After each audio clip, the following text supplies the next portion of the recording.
국민의 이로운 정부를 다른 말로 표현하면은 국민의 삶을 윤택하게 해주는 유능한 정부, 이렇게 말할 수 있지 않을까 생각합니다. 그러면 지금까지 우선 한국 정부가 유능한 정부였는지에 대해서 한번 보도록 하겠습니다. 우선 청장년 실업률을 보면은 한국 정부가 결코 유능한 정부가 아니었다는 점은 그런 결론이 나옵니다. OECD 국가 평균에도 미치지 못할 뿐 아니라 밑에서 9번째로 낮은 실업률입니다. 젊은이들에게는 일자리가 삶의 터전입니다. 국가가 제 역할을 하지 못하고 있는 것입니다. 그럼 노인들은 어떨까요? 노인 빈곤율은 OECD에서 최고치입니다. 이 그래프에서 맨 오른쪽에 있는 게 한국의 노인 빈곤율입니다. 45% 가깝죠. 심지어 OECD 평균치보다 3배나 높습니다. 젊은이들은 일자리가 없고 노인층은 빈곤에 시달리고 있는 게 우리의 현실입니다. 지난 5년간 문재인 정부는 소득 격차 해소를 위해서 최저임금을 역대 어느 정부보다도 빠르고 가파르게 올렸습니다. 부자들에게는 감당할 수 없는 수준의 높은 세금을 퍼부었습니다. 그 재원으로 공적 부조에 나섰음에도 불구하고 소득 격차는 지금 그래프에서도 보시듯이 오히려 확대 일로를 겪고 있습니다. 정부 무능의 하이라이트는 저는 잠재 성장률의 급격한 하락이 아닐까 이렇게 생각합니다. 물론 그 하락 추세에 있었지만 문재인 정부 기간 동안에 한국의 잠재 성장률은 미국과 비슷한 수준으로 하락했습니다. 경제 규모가 커지면은 경제 성장률, 잠재 성장률이 하락한다 이렇게 주장할 수 있겠습니다. 그러나 미국이 1.4%에서 1.9%까지 잠재 성장률을 끌어올리는 동안 한국은 무엇을 했을까 생각을 해봐야 될 것 같습니다. 기술 고도화와 이로 인한 생산성 향상이 거대 국가인 미국에서까지 잠재 성장률을 상승시키고 있습니다. 경제가 혁신하도록 돕는 정부가 유능한 정부이나 한국 정부는 혁신을 오히려 후퇴시키고 있는 게 아닌가 이런 생각이 들었습니다. 자유자본주의 시장 경제에서는 경쟁에 기반해서 지속 가능한 성장의 동력을 얻습니다. 한국의 성장 잠재율이 급속도로 하락하고 있는 이유는 이러한 성장의 동력을 틀어막는 규제 때문이라고 생각합니다. 한국은 OECD가 상품시장 경제지수 PMR이라고 하죠. 첫 발표한 98년 이래 시장 경쟁을 후퇴시키는 규제 강국의 지위를 유지해왔습니다. 이 도표에 보시면은 한국이 지난 20년간 지속적으로 뭐 8위, 9위, 뭐 6위 이런 식으로 일관되게 규제가 강했던 것을 볼 수가 있습니다. 지난 20년간 이 도표에서 보시면은 한국보다 일관되게 규제가 강했던 나라는 딱 하나입니다. 터키입니다. 터키를 제외하고는 다른 나라들은 한국보다 규제가 강했지만 나름대로의 노력을 통해 아주 다 한국보다 규제 경쟁력이 높아졌습니다. 그러나 한국이 규제에 대해서는 진정성이 있는 나라다 뭐 이렇게 표현할 수 있을지 모르겠습니다. 예. 저희는 이렇게 봅니다. 한국이 정치적으로는 문민 정부를 이루었지만 경제적으로는 여전히 국가 개입주의 경제 체제를 유지하고 있다. 이렇게 판단하고 있습니다. 시장 규제를 낮추는 일은 경제에 대한 국가의 개입을 제거하고 민간이 주도하는 경제 문민화를 진실로 이루는 것이 아닌가 이런 생각을 해봅니다. 규제 중에서도 시장 경쟁에 대한 정부의 개입이 한국은 유독 강한 나라입니다. OECD 5대 규제 모범국가 영국, 덴마크, 스페인, 독일, 네덜란드입니다. 이 국가들과 비교해 봤을 때 한국은 특히 명령 지시적인 경영 간섭, 그다음에 스타트업이나 국영기업에 대한 경영 개입, 스타트업 인허가제도, 서비스 네트워크에 대한 진입장벽, 소매 가격 통제, 이 분야에서 5개 국가의 전체 평균 격차 0.66을 초월하는 규제 강도를 보이고 있습니다. 소매 가격에 대한 정부 통보를 보면 2.7입니다. 한국과 5대 국가의 차이가 0.66인데 그거보다 거의 4배나 높은 격차를 보이고 있음을 여러분들이 볼 수가 있습니다. OECD가 2013년도에 상품시장 규제 지수를 근거로 해서 그린 세계 지도입니다. 저도 이 지도를 보고 깜짝 놀랐는데 녹색 국가는 경쟁 친화적 국가, 적색 국가는 상대적으로 경쟁에 적대적인 국가들입니다. 오렌지 국가는 뭐 소앤소고 중간 수준의 국가고, 한국의 색깔이 무엇입니까? 한국의 색깔이 적색입니다. 바로 옆에 붙은 중국과 러시아와 함께 적색 국가입니다. 적색 국가.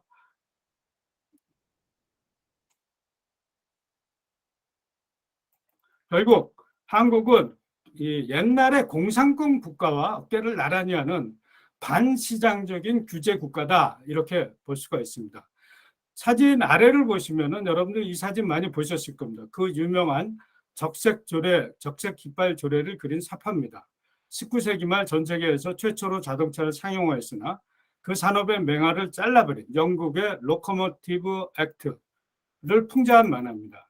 한국의 민간 부분은 현재 이 영국의 자동차와 같은 운명에 처해 있습니다. 정부가 깃발을 들고 속도를 조절하고 있습니다. 그것이 바로 한국의 규제의 폐악입니다.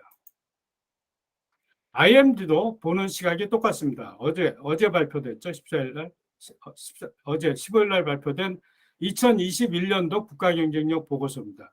이게 이제 언론이 자꾸 22년도라고 그러는데 사실은 21년도의 국가경쟁력입니다. 21년도 현재 한국의 국가 경쟁력을 보면은 기업 여러 가지 항목이 있는데 전체적으로 한국은 48위, 전체적으로 한국이 27입니다. 27위. 한국이 27위 수준인데 이 중에서도 세부 항목을 보면 우리가 좀 심각성을 알 수가 있는데 이 세부 항목 중에서 비즈니스 레지스트레이션이 가장 순위가 낮은 둘 중에 하나입니다. 프라이스하고 48입니다. 이 조사 대상 국가가 몇 개 국가인 것 같습니까?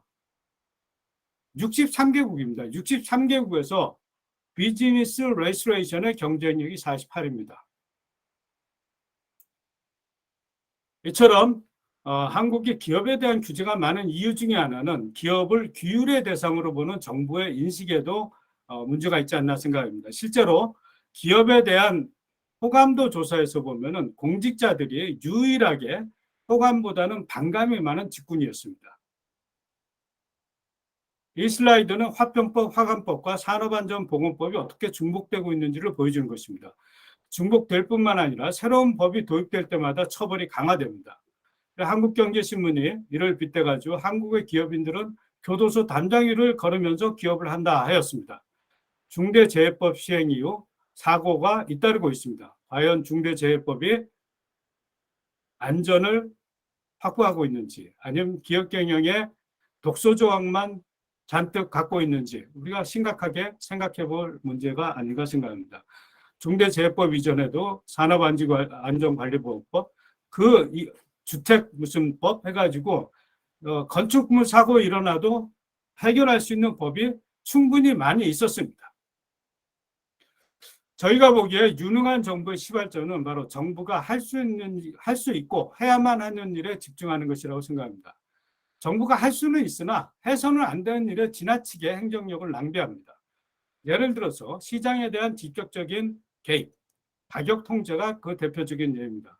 문재인 정부의 부동산 정책이 또 그 예입니다. 여러분 우리나라에서 신용카드 수수료를 누가 정합니까? 신용카드 수수료를 대부분 은행에서 정하는 것으로 알고 있는데 한국에서 신용카드 수수료를 정하는 기관은 바로 금융위원회입니다.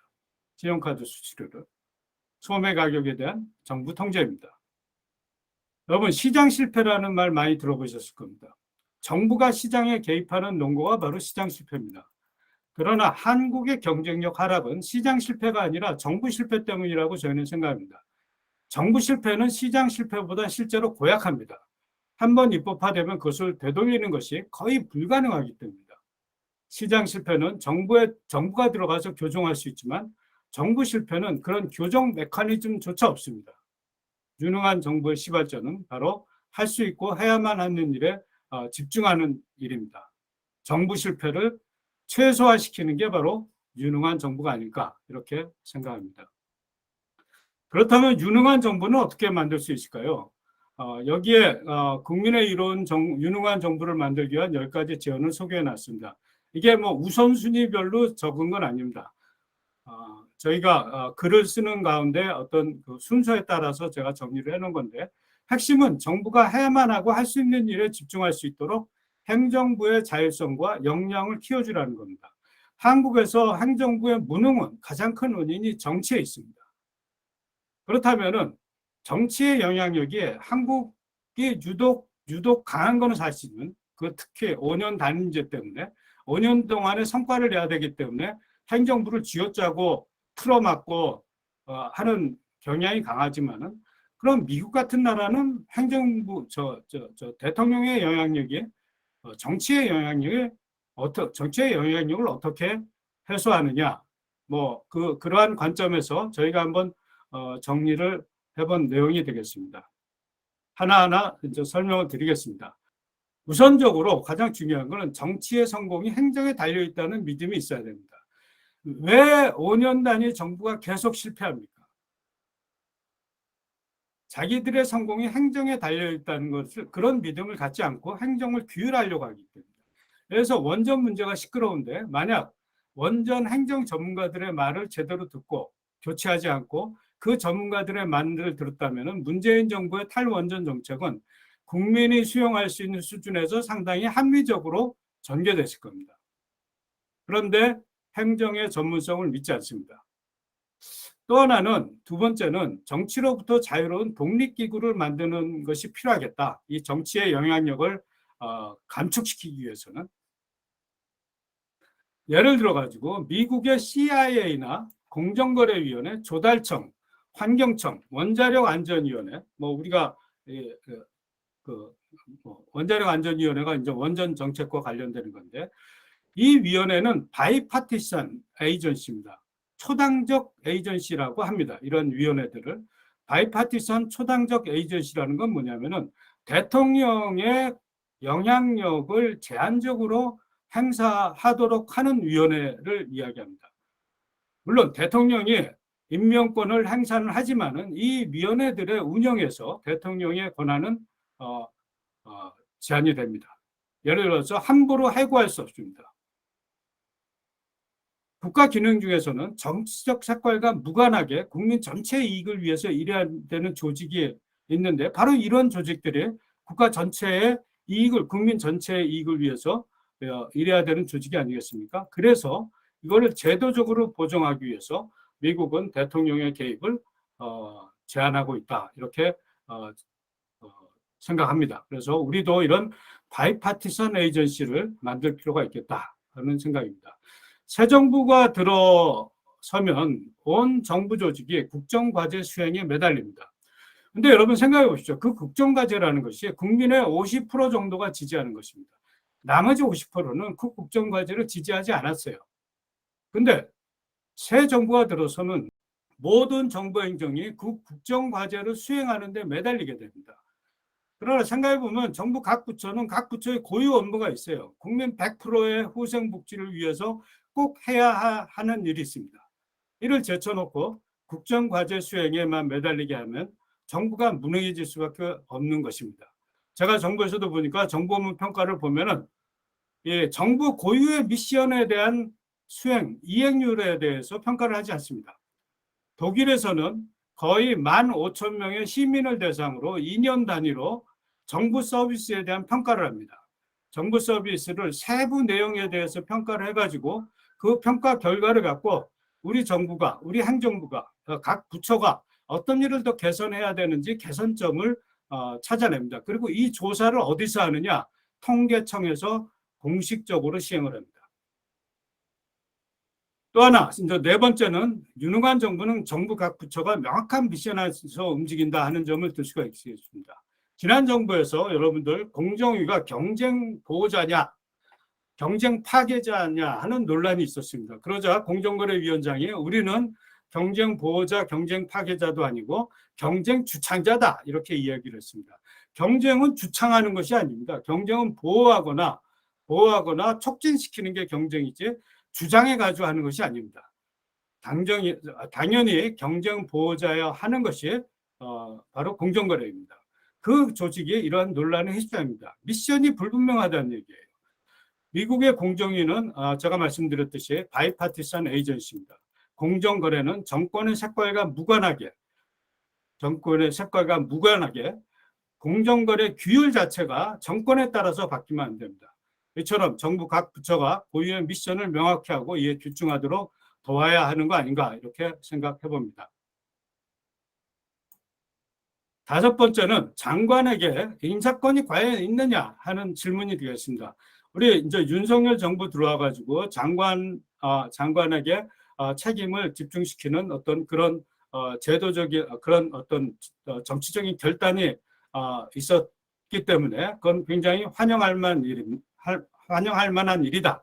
그러나 과연 그 인사권을 제대로 시행할 수 있도록 제도적으로 뒷받침하느냐? 그렇게 하면은 과연 현재 진행되고 있는 것도 이 인사 자율권이 100% 쥐어져 있는 거야? 하는 질문을 할 수 있지 않을까 이런 생각을 해봅니다. 저희는 각 부처의 인사권은 장관에게 돌려줘야 되고 대통령실이 해야 되는 거는 예를 들어서 1급 인사, 1급 인사에 대한 인사검증을 대통령실이 할 게 아니고 대통령실이 해야 되는 일은 장관이 그 인사권을 공정하게 행사하는지를 감시하는 그런 일을 대통령실이 해야지.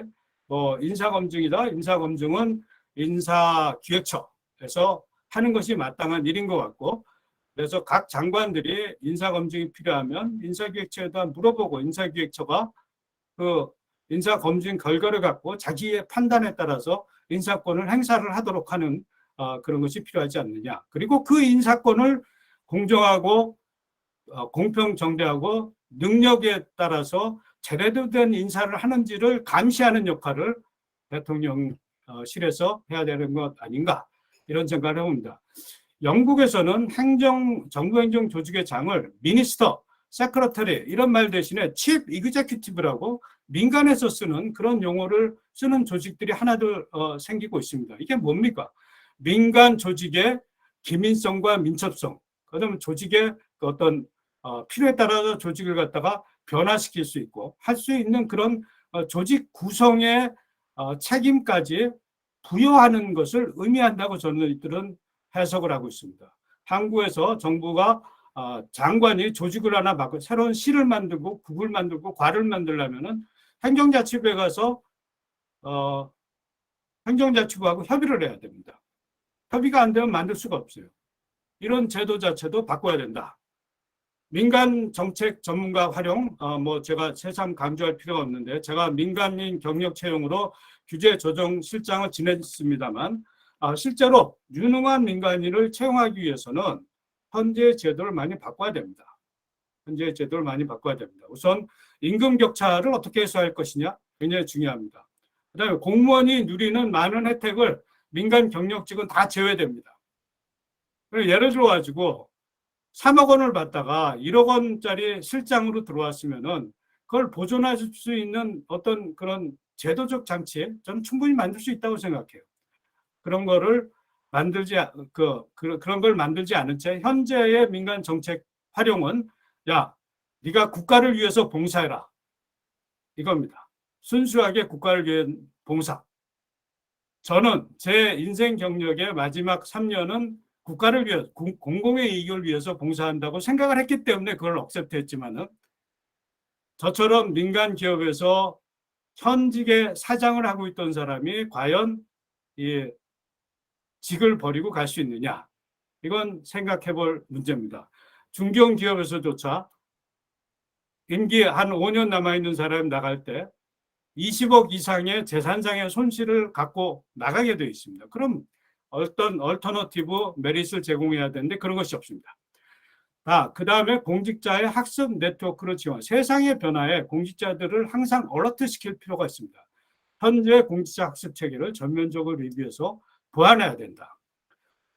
무엇보다도 수십 년 동안 앵무새처럼 떠들었던 순환보직 문제를 해결해야 됩니다. 순환보직 문제를 해결하기 위해서는 정부의 직급체제, 승진체계를 완전히 환골탈퇴시키는 노력이 필요하다. 이런 생각을 해봅니다. 또 하나, 컨트롤 타워를 많이 만들어야 된다는 이야기를 하고 있습니다. 근데 제가 보기에는 한국은 컨트롤 타워가 너무 넘쳐서 문제예요. 과학기술정책 컨트롤 타워 있어요. 국가과학기술심의위원회. 부총리 2명이나 했어요. 그 다음에 국무총리 있습니다. 그 다음에 대통령위원회가 또 있어요. 국가생명률위원회, 뭐 대통령위원회, 규제개혁위원회, 뭐 이런 것들 많아요.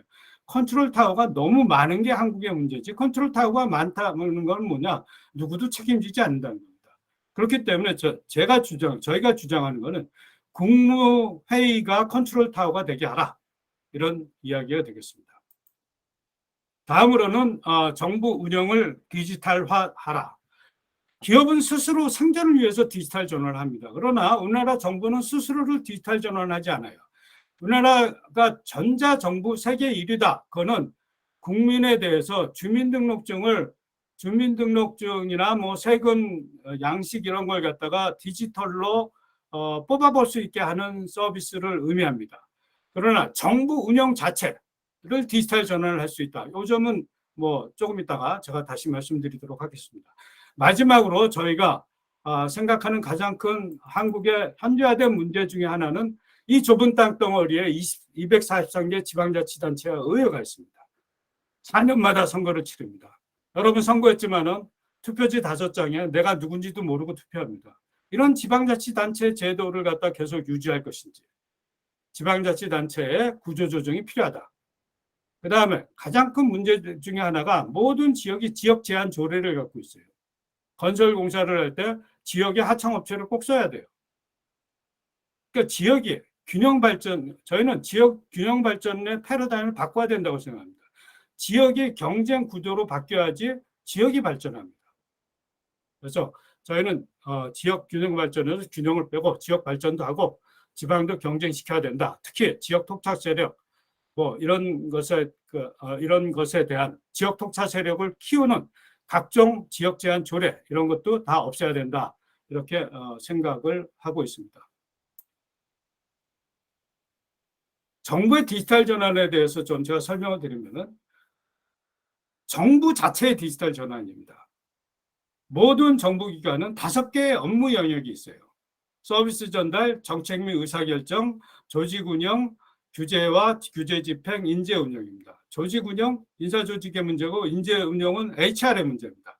모든 정부 조직이 이 5개 업무 영역과 기능을 가지고 있습니다. 차이가 있다면은 이 5개 업무 영역 중에서 보건복지부는 뭐 민간에 대한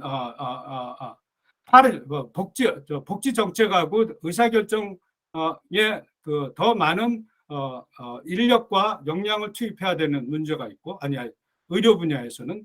그 다음에 예를 들어서 복지 분야에서는 서비스 딜리버리에 더 역량을 투입해야 되고, 보건처도 서비스 딜리버리.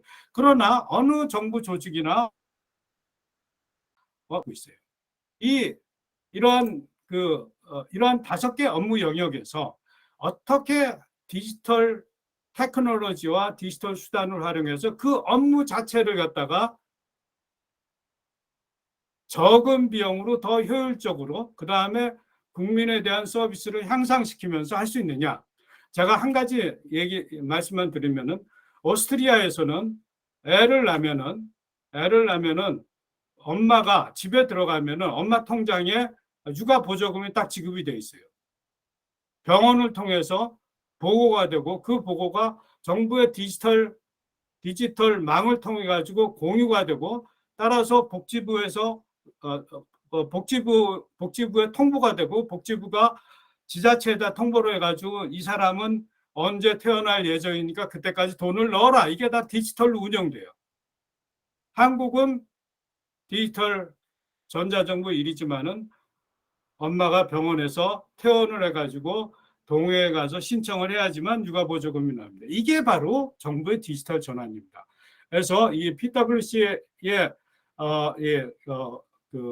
디지털 정부 보고서에 따르면은 25개 분야에서 어떤 방식으로 정부가 디지털 전환을 해서 서비스를 정부의 스스로 디지털 전환을 확보할 수 있느냐 하는 점을 서비스 전달 체계 운영, 정책 의사결정, 그 다음에 다음 페이지에 보시면은 규제 및 규제 집행, 인재관리. 정부도 인재관리가 필요해요. 유능한 인재를 관리를 해야 되니까 이 인재관리 베스트 프랙티스를 한다. 그래서 이 디지털 정부의 핵심은 뭐냐면은 이 5개 분야에서 각각에서 일어나는 혁신적인 개선을 시줄과 날줄 형태로 정부가 공유함으로써 정부 전체의 행정 서비스 역량을, 행정 역량을, 그다음에 자체적인 업무 역량을 키워나가는 것이다. 볼 수 있습니다.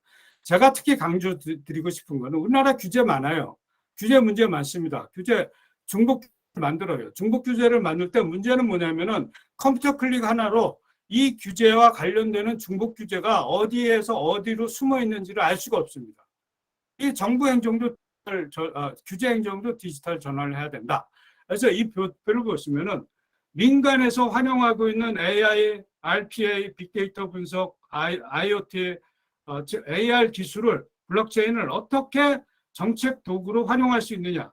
정책 도구, 기술 도구, 이 고유의 정책 도구가 있어요. 넛지, 그다음에 고객 경험, 크라우드 소싱, 샌드박스 이런 거 현재 진행하고 있는데 이거를 도입해 가지고 이 정책 도구를 훨씬 더 디지털 트랜스포메이션 했을 때 어떤 일이 벌어질 수 있느냐.